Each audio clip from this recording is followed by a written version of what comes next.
In today's video, we'll be talking about a brand new game that's been announced for a PlayStation 4 release next month. This game to me has literally come out of nowhere, and a story trailer has been released and it looks really good. It's got a really cool look to it, and it just looks very unique, and I'll be going over the blog post over at the EU PlayStation blog. We've also got sales numbers on Vampyr, a game that I thought wouldn't do all too well commercially, but lo and behold, it looks like Don't Nod are actually very happy with how this game is performing, and I am very happy for them because Vampyr turned out to be one of the surprising games of 2018. We've also got some gameplay details on Anthem, so I'll be going over that. Code Vein, the anime Souls-like game, has been delayed. It won't be launching in 2018 anymore. Don't think that's too big of a bummer considering all the games coming this fall, but still, if you're excited for that, that is a little bit disappointing. Also, we got a brand new survival game coming to the PlayStation 4 later this year. It's a survival game that's been very well received on PC, and now it's making its way over to the PS4. So more on that in a little bit. First, let's talk about this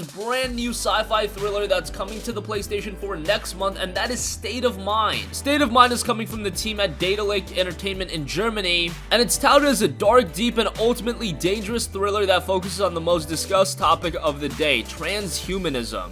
The game is set in Berlin 2048. The world is on the brink. Lack of resources, illness caused by polluted air and water, crime on the rise, war, governments and companies promise remedies through technological progress. Drones and humanoid robots replace humans in the public sector. Everything is interconnected. Surveillance has become omnipresent. Richard Nolan is one of the few journalists openly criticizing this development when he wakes up in a hospital after an explosion and finds that his wife and son have mysteriously vanished. Richard realizes he and his family have become more than just bystanders in a storm of rivaling ideas pertaining humankind's salvation between dystopian reality and digital utopia. Instead, they find themselves right at the center of it. This domestic drama evolves into a thriller about a worldwide conspiracy which at its core aims to determine the fate of humanity. Could a perfect digital utopia be the answer? A virtual paradise not affected by material needs and quarrel? Could a super AI be our savior, or would it simply declare us dispensable since it could not be taught the value of philanthropy? What will remain of humanity? That is the official description of the game,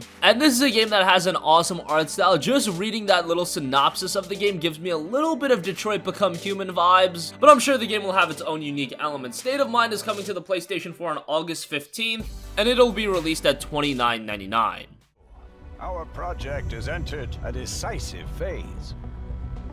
We are on the brink of success, the beginning of a new civilization.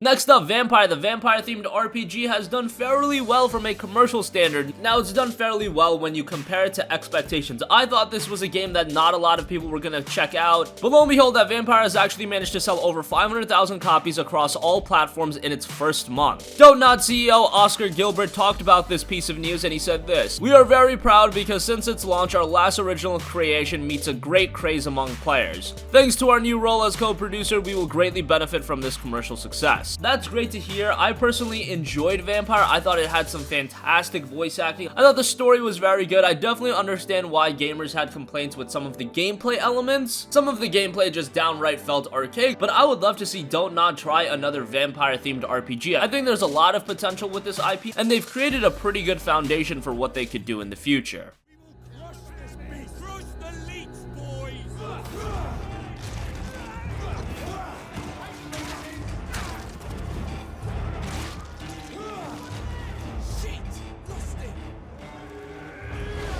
Submit to your hunger or resist it.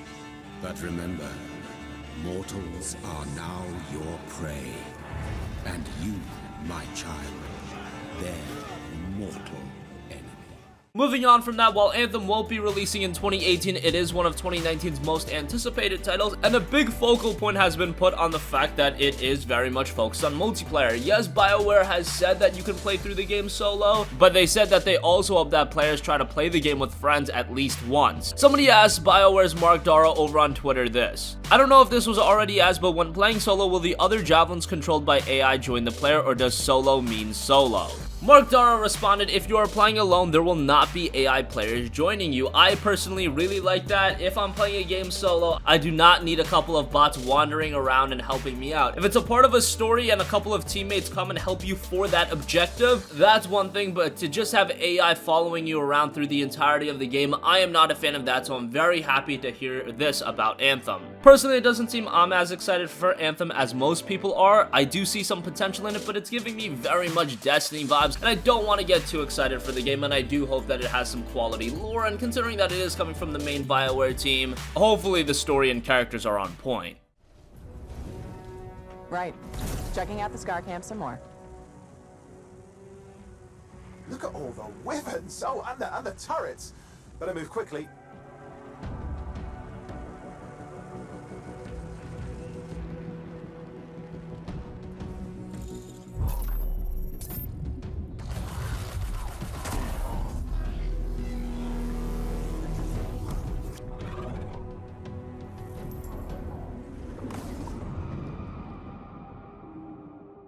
Next up, we've been talking about how stacked the fall lineup of game releases is. Well, now it's gotten a little bit lighter as the September release in Code Vein has been moved. The game has been delayed and will now launch in 2019. It was originally set to release in September 28th, but now it's been delayed until sometime into 2019. Here's what Bandai Namco had to say about the delay. Code Vein has received an enormous amount of positive feedback from eager fans who have received hands-on time within development versions of the game over the past 9 months. Armed with knowledge of how well the game has already been received, we made the decision to postpone the release of Code Vein to further refine its gameplay in an effort to exceed the expectations fans already have of the title. It was a difficult decision to make, but we feel it is the correct one. Again, it's just scheduled for release sometime in 2019. I imagine they'll get this game out by the spring, and it's kinda odd that they're just delaying the game now. I mean, the game was about to be released in 2.5 months, so you would think the game is nearing completion. Now, they did say this will allow them to exceed fan expectations, but I also question, is this a business decision? Because they just looked at the fall lineup of games, and look at just the games coming in September. Dragon Quest XI, Zone of the Enders: The Second Runner,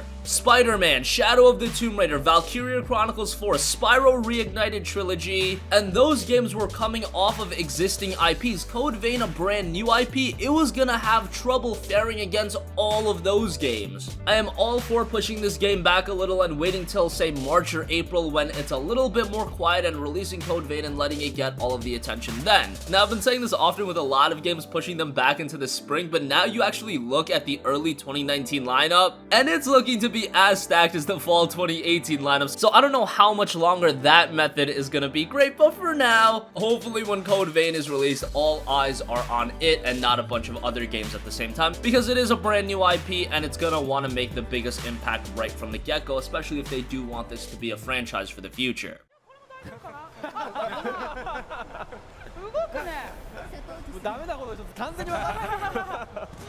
でもここからだんだん難易度上がっていくんでね、そんな余裕はなくなってきますよ。なるほど。そうですね。ここまでですよ、ここまでね。本当にね、やっぱりすごい練習できたのはこの辺りなんですよ。ここからはマジ殺しに来ますからね。そうですね。この先ここからちょっと松島さんが。And finally, the PlayStation 4 is getting a brand new survival game later this year, and it's one of the best ones in terms of reception on PC, and that is Subnautica. The PlayStation channel uploaded an official announcement trailer, and of course, Subnautica is the underwater survival game. It's got gorgeous visuals, great mechanics, and as far as quality survival games go, this is one that if you're even remotely a fan of the genre, you should absolutely check out. A lot of depth in its gameplay, a lot of replayability, and overall, you're gonna have a lot of fun with it. The game is available now on the PlayStation Store, and there will even be a physical version of the game, so for those of you that want your physical copies, hey, you're gonna get that with Subnautica, and it will be released this holiday season for the PlayStation 4. Secure food and energy, and gather data on unusual phenomena.